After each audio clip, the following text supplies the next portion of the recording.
श्री शिवाय नमस्तु भयम। दोस्तों, जैसा कि आप सभी लोग जानते हैं कि 1 जनवरी 2026 यानी गुरुवार को पड़ रही है पौष मास की शुक्ल पक्ष प्रदोष व्रत। और दोस्तों, ये वह तिथि है जो पौष मास में पड़ने वाली सबसे बड़ी तिथि है, क्योंकि ये गुरुवार के दिन पड़ रही है और इसका बहुत ही बड़ा और विशेष महत्व होता है। पूज्य गुरु जी ने कहा है कि अगर कभी भी मौका लग जाए और पौष महीने की प्रदोष व्रत गुरुवार को पड़ जाए तो आप लोगों को 7 चने की दाल वाला उपाय तो अवश्य ही करना चाहिए। इन दोनों का संयोग बहुत ही कम आता है। इसी के साथ में गुरु अपनी शिव पुराण कथा में बताया है कि इस दिन आपको 7 चने की दाल वाला उपाय तो आपको अवश्य ही करना चाहिए, क्योंकि ऐसा दिन पूरे साल में सिर्फ एक ही बार आता है। और दोस्तों, आप सभी लोग जानते हो कि गुरुवार प्रदोष व्रत का अगर सबसे बड़ा कोई उपाय है तो वह 7 चने की दाल वाला उपाय है। तो दोस्तों, गुरुवार प्रदोष व्रत के दिन आप लोगों को इस 7 चने की दाल वाला उपाय को जरूर करना है। बहुत लोग होंगे जिन लोगों ने इस उपाय को ना किया हो, मतलब पूरा साल निकल गया, उन्होंने किसी भी दिन इस 7 चने की दाल वाला उपाय को ना किया हो। पर दोस्तों, आपके पास एक आखिरी मौका बचा हुआ है, जो कि 1 जनवरी गुरुवार प्रदोष व्रत के दिन है। इस दिन आप लोगों को इस वाले उपाय को जरूर कर लेना है। भले ही आपने पूरे महीने भर इस उपाय को ना किया हो, पर अगर आपने इस पौष महीने के गुरुवार प्रदोष व्रत के दिन अगर इस वाले उपाय को कर लिया तो आपको इस उपाय को करने का वह फल मिलेगा जिसकी आपने कभी कल्पना भी नहीं करी होगी। इसीलिए आप लोग इस वाले उपाय को एक बार जरूर कर लेना है, ताकि आप लोगों के हाथ से यह मौका ना जा सके और आपको इस उपाय को करने का फल मिल सके। दोस्तों, यह उपाय पंडित जी ने अपनी अभी की ही श्री शिव महापुराण की कथा में बताया है जी। इस उपाय को आज हम आपको बहुत अच्छे से समझाने वाले हैं। इस वीडियो को देखने के बाद इस उपाय को समझने के आपको कोई और वीडियो को देखने की जरूरत नहीं पड़ेगी। तो चलिए दोस्तों, उपाय को शुरू करते हैं। देखिए, ये इस पौष महीने के गुरुवार प्रदोष व्रत के दिन ये इतना खास होता है, इतना महत्वपूर्ण होता है। देखा गया है कभी कभी बड़े बड़े पूजा पाठ अनुष्ठान से जो मनोकामना पूर्ण नहीं होते, वह पौष महीने की गुरुवार प्रदोष व्रत के दिन एक छोटे से उपाय करने से ही आपकी मनोकामना पूर्ण हो जाती है। और बहुत सारे ने इस उपाय को किया भी है और उनको इस उपाय को करने का फल भी जरूर मिला है। अगर आप लोग भी इस उपाय को करना चाहते हैं तो आप इस उपाय को पहले अच्छे से समझ लेना, सुन लेना, उसके बाद करना। आपको इस उपाय का फल जरूर मिलेगा। और इस उपाय को कर लेने से आपके घर में चाहे किसी भी प्रकार की दुख और समस्या क्यों ना चल रही हो, आपको उसका कारण भी नहीं पता है कि भाई ये समस्या किस कारण से चल रही है। उसका कुछ भी कारण हो सकता है, जैसे पितृदोष हो सकता है या किसी भी तरह का मंगल दोष भी सकता है। तो इस दिन आप लोगों को ये वाला उपाय कर लेना है। ये एक ऐसा उपाय है जिस उपाय को अगर किसी विशेष दिन पर किया जाए तो भाई उस विशेष दिन का जो है वह तो हमें मिलता ही मिलता है, पर हमने उस दिन पर इस उपाय को किया है तो हमें उससे भी बड़ा फल मिलता है, और फल बहुत जल्दी मिलता है, क्योंकि आप इस उपाय को बहुत ही बड़े और विशेष दिन पर कर रहे हो। तो चलिए अब उपाय के बारे में बात करते हैं, लेकिन उससे पहले आप लोगों को यह जानना आवश्यक है कि आखिर यह उपाय किस समय करना है, किसको करना है और कैसे करना है। तो चलिए हम आगे आपको वीडियो में एक एक करके बता देते हैं। लेकिन उससे पहले अगर आप लोग हमारे चैनल पर पहली बार आए हैं या फिर मेरी आवाज आज पहली बार सुन रहे हैं तो हमारे चैनल को सब्सक्राइब जरूर कर लेना और इस वीडियो को लाइक करके कमेंट बॉक्स में श्री शिवाय नमस्तु भयम ओम नमः शिवाय जरूर टाइप कर देना। तो दोस्तों, इस 7 चने की वाला उपाय को हमें इस गुरुवार प्रदोष व्रत के दिन कैसे करना है, किसको करना है, किस समय करना है और कहां पर करना है, ये सारे सवालों के जवाब आपको इस वीडियो में मिल जाएंगे। और जो ये वीडियो देखेगा भाई उसको 7 चने की दाल वाला उपाय जरूर देखा करना चाहिए, क्योंकि इस दिन 1 चने की दाल का भी बहुत ही बड़ा और विशेष महत्व होता है। और जब बात आ जाए 7 चने की दाल वाला उपाय की, तो ये सोने पे सुहागा वाली बात हो जाती है और ये एक बहुत ही बड़ा उपाय हो जाता है इस गुरुवार प्रदोष व्रत का। तो अब दोस्तों, इस 7 चने की दाल वाला उपाय को आखिर करना किसको है, सबसे पहले हम लोग वो बात जान लेते हैं। तो देखो, घर की जो बड़ी माताएं बहनें होती हैं, उन माताओं बहनों में से कोई भी एक बड़ी माता बहन इस वाले उपाय को कर सकती है। और दोस्तों, अगर आप चाहें तो अपने घर में से सभी सदस्यों को भी इस उपाय को करवा सकते हैं।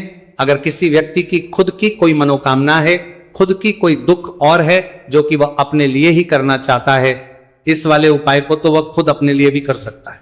बाकी अगर कोई घर में से ऐसा है जो कि अपने पूरे घर परिवार की सुख और शांति के लिए यह वाला उपाय करना चाहता है, तो भाई वो भी कर सकता है, उसमें भी कोई दिक्कत वाली बात नहीं है।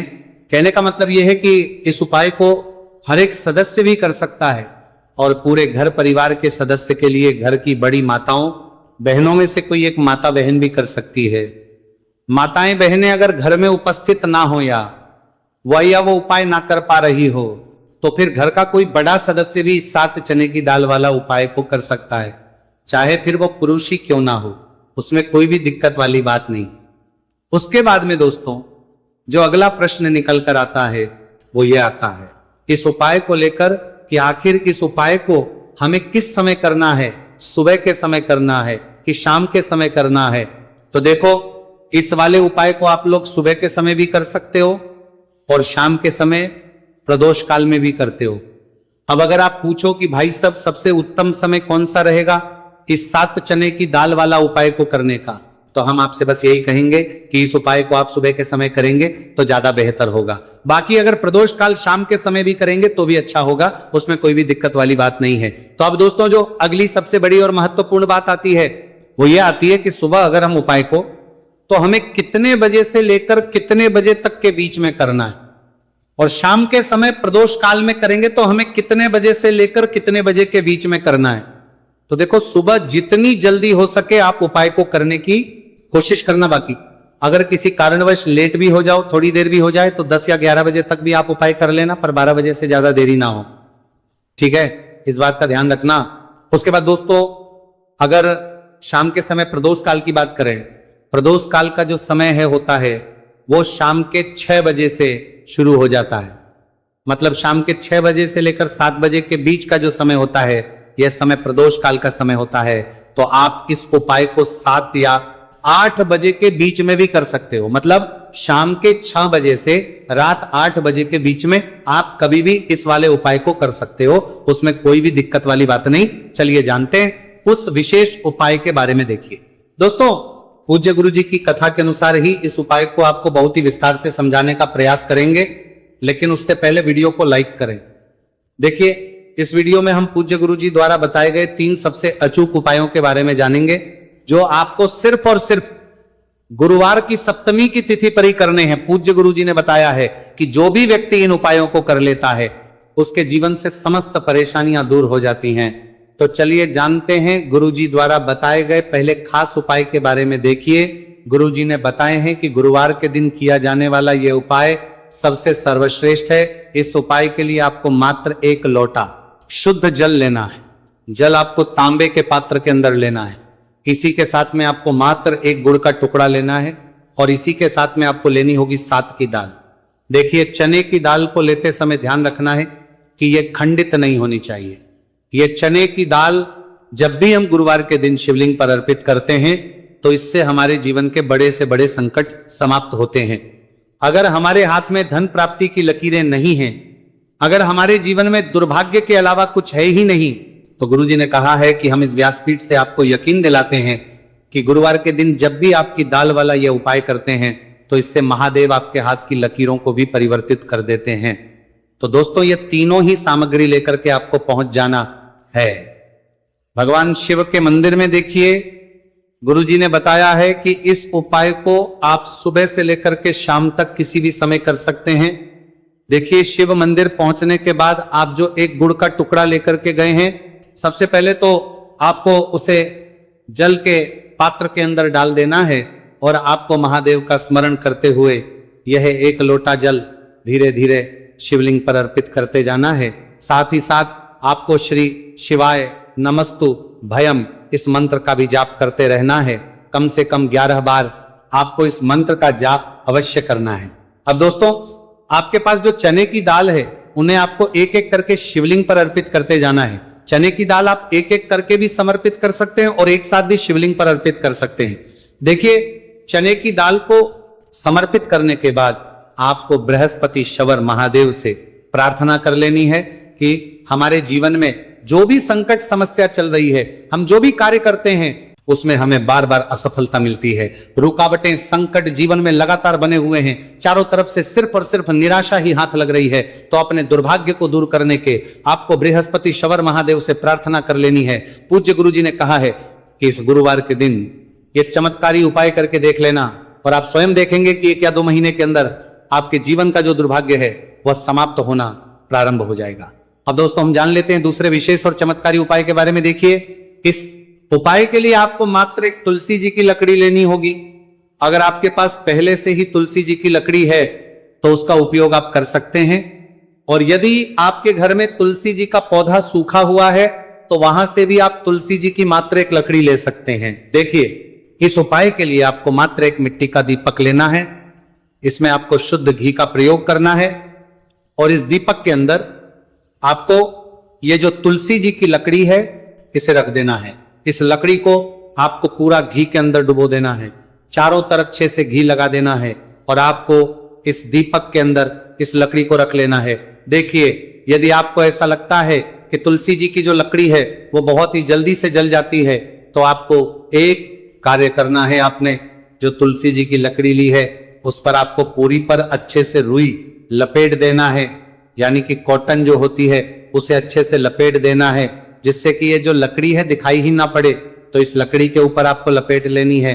अब इसी लकड़ी के ऊपर जो आपने रुई लपेटी है उस पर आपको अच्छे से घी लगा लेना है और उस दीपक के अंदर आपको इसे डाल देना है। अब देखिए, इस दीपक को आप भगवान विष्णु के वहां पर भी प्रज्वलित कर सकते हैं या फिर भगवान विष्णु के किसी भी स्वरूप के सामने आप इसे प्रज्वलित कर सकते हैं। नौता के स्तरीप को भी जो दीपक के साधता है सकते हैं, या फिर आपके घर में जो माता तुलसी जी का पौधा है वहां पर भी इस दीपक को आप प्रज्वलित कर सकते हैं। पूज्य गुरु जी ने कहा है कि जो भी व्यक्ति इस 1 जनवरी 2026 गुरुवार की प्रदोष व्रत पर यह तुलसी जी की लकड़ी का दीपक प्रज्वलित कर देता है तो उसके जीवन में कभी भी धन संपदा की कमी नहीं होती है। देखिए, ये जो उपाय है आपने मार्गशीर्ष में प्रदोष व्रत पर किया होगा, लेकिन इस बार पौष मास की प्रदोष व्रत है।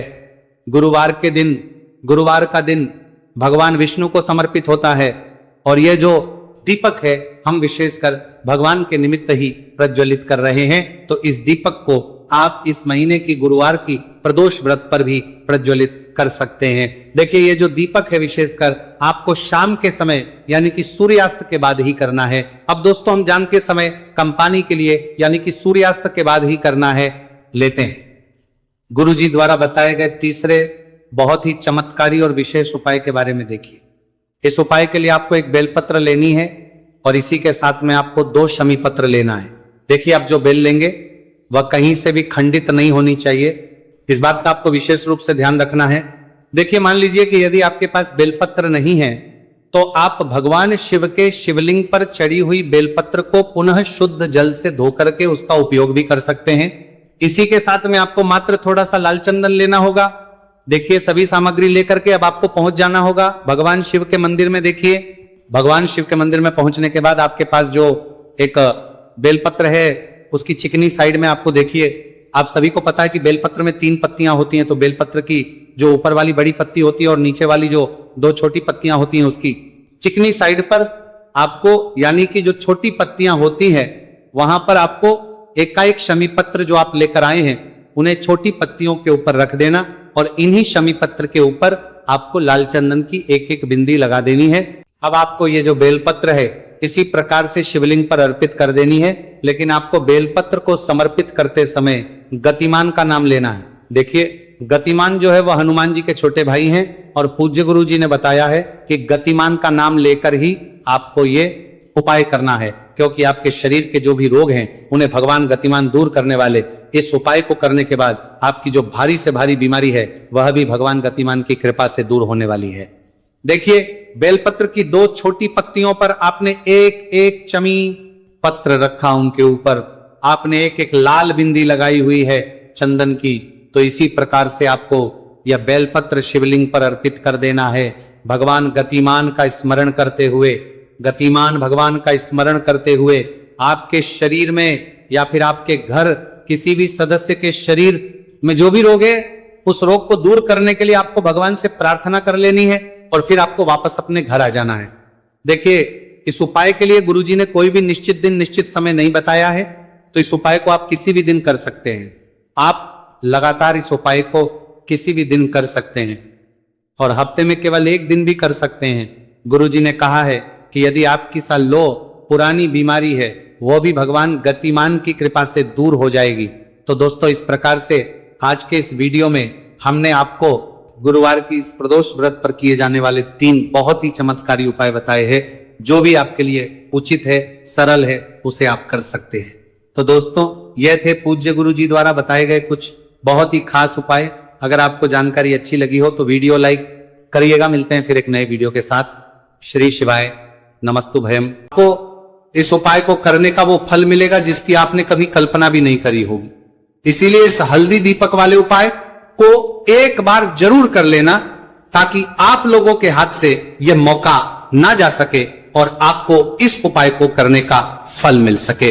दोस्तों, यह उपाय पंडित जी ने अपनी अभी की ही शिव महापुराण की कथा में बताया है, जो इस उपाय को आज हम आपको बहुत अच्छे से समझाने वाले हैं। इस वीडियो को देखने के बाद इस उपाय को समझने के लिए आपको कोई और वीडियो को देखने की जरूरत नहीं पड़ेगी। तो दोस्तों, इस उपाय को आपको कैसे करना है, कब करना है, कहां पर करना है और उपाय को करते समय आपको किन किन गलतियों को नहीं करना है और आपको किन किन बातों का ध्यान रखना है, यह सारी जानकारी हम आपको इस वीडियो में देंगे। तो चलिए भक्तों, उपायों को शुरू करते। अगर आप भी चाहते हैं कि महादेव जी का आशीर्वाद आप पर सदैव बना रहे, तो वीडियो को लाइक करें, चैनल को सब्सक्राइब करें और कमेंट बॉक्स में हर हर महादेव जरूर लिखें। तो दोस्तों, यह थे पूज्य गुरु जी द्वारा बताए गए कुछ बहुत ही खास उपाय। अगर आपको जानकारी अच्छी लगी हो तो वीडियो लाइक करिएगा। मिलते हैं फिर एक नए वीडियो के साथ। श्री शिवाय